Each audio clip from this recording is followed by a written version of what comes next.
Hi everyone, it's me Giovanni, and today I wanted to make this video because now it's my usual time to. So,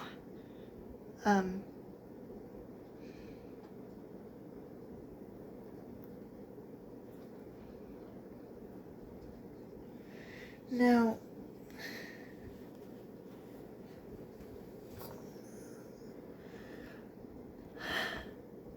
I checked Dignitas' YouTube channel, his uploaded video.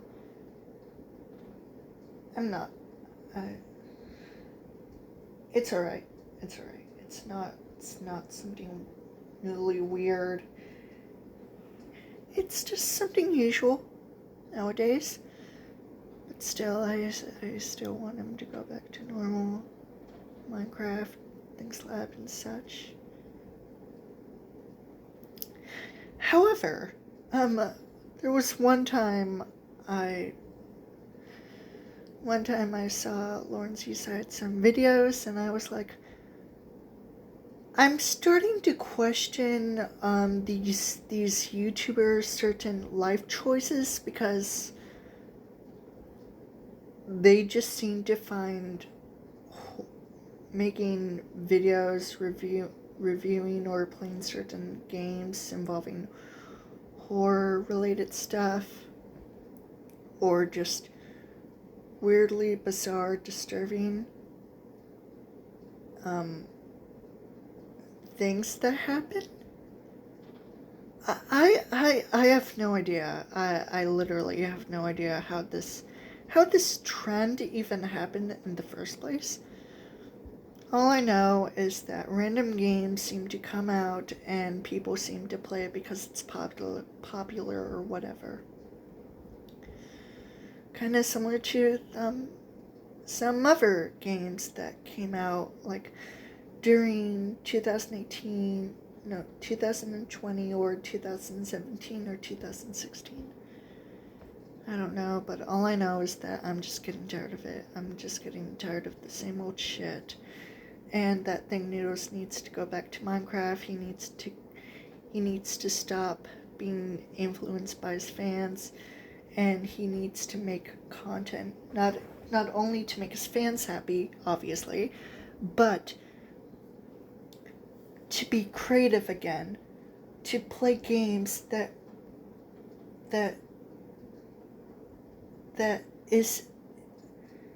he's interested in, without being influenced by his fans. Because even though he wants to make his fans happy, his fans are crazy. Extremely crazy. Anyway. So, I of course heard updates about Mai Odiaka being into Yondu Simulator soon. I really want to do the Wappet. I really want to continue the Wappet story for her and Ludwig. But I don't know. I mean, I want to. I really want to again. But I don't know.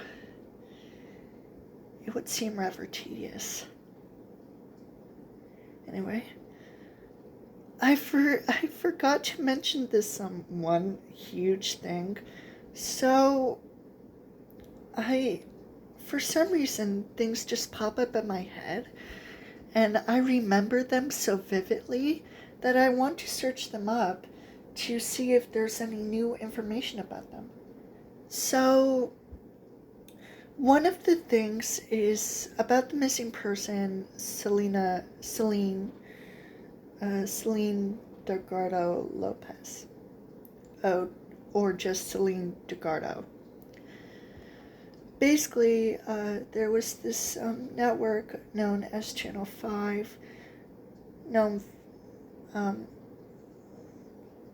in Spanish, where it showed missing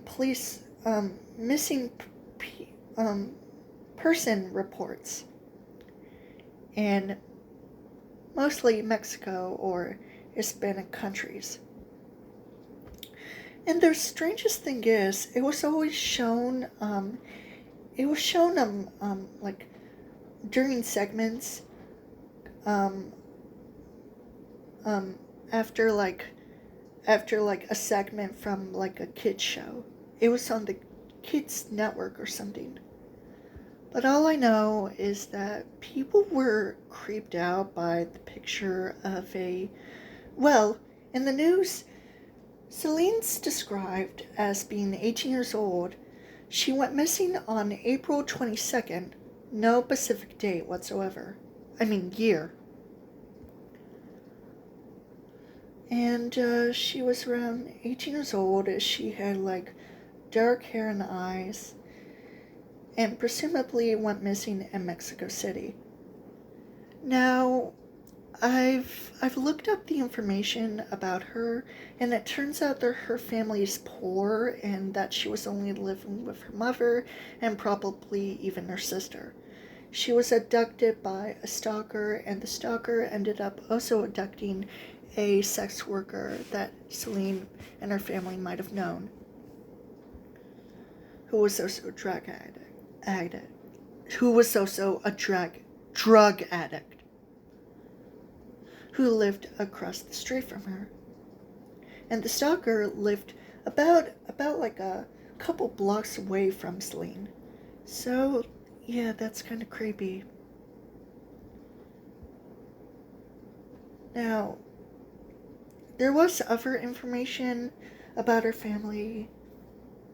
Like, for example, her father died in an accident when she was young, and the only place that her family knew of who would get into contact with them is a convenience store with the owner of that store. Now, Selene Delgado has only one picture of her, actually her. And since her family's poor, I'm already guessing that they probably don't have that many pictures of her, or maybe her only picture was like part of school or something else. But it's whatever. And besides, even though people were freaked out about the picture of Selene, her picture just looks really normal, especially since now that I'm thinking about it, she almost looks familiar, like you would see some type of girl like her on a TV show or movie. Especially due to her face and her hairstyle. I'm not sure why. But all I know is that she might be a real person. And since she looks generically,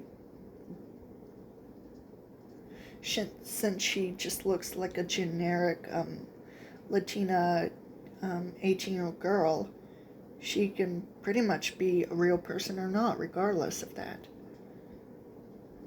But now I'm thinking that she might have been a real person. We know about her family life, and we know that she went missing in Mexico City in an unknown year on April 22nd. Let me repeat that. April 22nd. Now, if she is a real person, she's either still missing or declared dead. Not officially. I mean, even in the news, her name is clearly said, even though it's obviously in Spanish. Especially due to some other pictures on the network. Like, for example, a young woman named with an M. Her picture is like almost blurry, like there's like a huge light covering most of her face except for maybe her eyes. So yeah, I don't know what's with people thinking that Selene Delgado is not a real person, because her face looks so generic, and other pictures can look completely different from actual missing people photos on the news. So, yeah. It's also speculated due to that Facebook account named Selene Delgado Lopez that the Facebook account is not actually a real person, but a fake. However, some once said that this woman was harassed so many times about how Facebook immediately had her as a friend with everyone, and people decided to block her because of it, because there was no add friend button. However, the woman responded, I was never missing. I'm with my family. I'm fine. And her Facebook account, she literally had the settings changed so that she wouldn't have, so the friend button is not there. Especially since the message button is literally now a common thing, especially seen on Twitter and Instagram. So I don't know why people freak out about Selene Delgado. Especially since Selene Delgado was also a name used by different women during certain times. So it may be possible that she's either a real person or not. Regardless. But hey, I think she's a real person. I don't care. We know about her family and stuff like that, and I just hope whoever finds the truth about her knows that she's either real or fake. Anyway, so the next topic that I wanted to talk about was Buzzsaw Bloodhouse by Puppet Combo. Now, I already talked about some Nun Massacre by Puppet Combo. I love that game and I love its story, even though now that I rewatched certain videos, especially about explaining the story. Yeah, I don't know. I'm now confused again about it. But anyway, Buzzsaw Bloodhouse is an interesting game. It involves teenage girls being kidnapped by presumably snuff film producers and taken to this death trap house, especially with a maniac carrying a chainsaw. So, they're taken to this room with on live with a chat full of horny, sadistic perverts who would just love to see the girl die and make them feel some type of way. It's disgusting. There's also porn on the walls in certain rooms.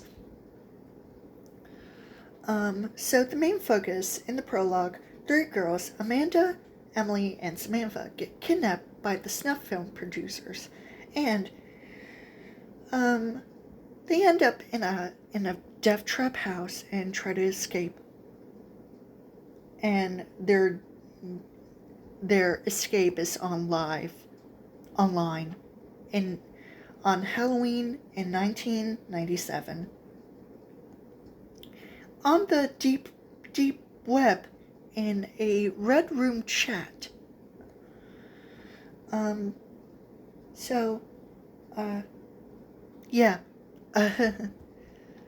Mostly from the second update of the game. I'm not including the third or first or fourth, just the second, because it involves a prologue, it involves porn in the game, and messages and other stuff. So yeah. That's all for this video. See you tomorrow in the next one, or someday.